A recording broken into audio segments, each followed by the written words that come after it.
The devastating earthquakes in Haiti have evoked a massive outpouring of support from around the world. In the face of tragedy, many hearts have opened, pouring out the love of God toward those in need. But there are others who use tragedy as an opportunity to condemn the victims.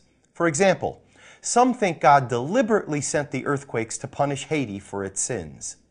The same kind of thinking led many Christian leaders to say that the disastrous Indian Ocean tsunami of 2004 was God's punishment on unbelievers, and that the terrorist attacks on the United States on 9/11/2001 were God's punishment on abortionists, gay rights activists, and the liberal filmmakers of Hollywood.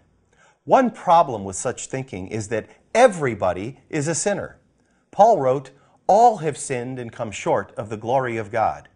And even if the liberal filmmakers of Hollywood actually were worse sinners than anybody else, they were in Hollywood, not the World Trade Center when the towers fell.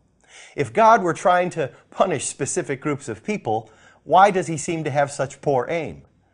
After all, according to the Bible, it is the righteous who seem to do most of the suffering.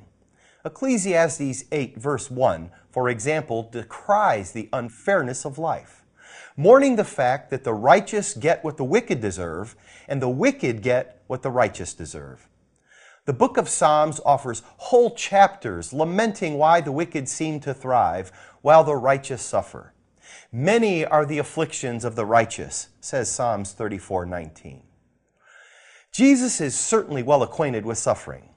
The Son of God became a man like us and suffered like us. But suffering will not last forever.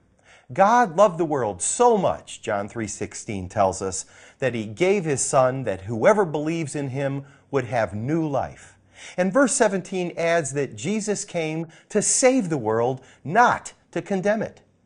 If Jesus didn't come to condemn the world, how much less is it our role to condemn the victims of a horrible disaster? Death is part of life, and just as surely as we live, someday we will die. But the good news is that death is not the end of our story.